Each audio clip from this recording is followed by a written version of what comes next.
భగవద్గీత అధ్యాయం 1 శ్లోకం 36 శ్లోకం పాపమేవాశ్రయేదస్మాన్ హత్వైతాన్ ఆతతాయినః తస్మాన్నర్హా వయం హంతుం ధార్తరాష్ట్రాన్ స్వబాంధవాన్. ధర్మ సంకటంలో ఉన్న అర్జునుడు తన శత్రువులుగా కనిపిస్తున్న వారిని కూడా పాపంగా హత్య చేయదలచడం లేదు. శ్లోక ఉచ్చారణ పాపమేవాశ్రయేదస్మాన్, వారిని చంపితే మన మీద పాపం పడుతుంది.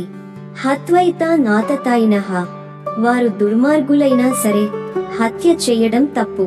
తస్మాత్ నార్హా వయం హంతుం, కాబట్టి వారిని చంపడానికి మనకు హక్కు లేదు.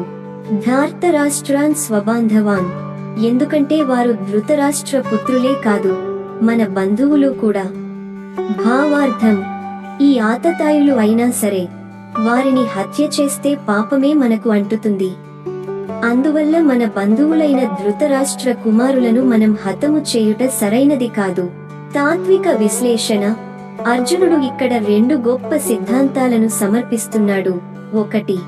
ధర్మపరమైన పరిమితి, శత్రువులే అయినా వారు మన బంధువులు. 2. హింసా పరిమితి, ఆతతాయులైన హత్య ద్వారా ధర్మాన్ని సాధించలేం. హింసకి ధర్మం రూపం ఇవ్వాలని చూస్తున్న సమయంలో అర్జునుడు హింసే పాపమని గుర్తిస్తున్నాడు.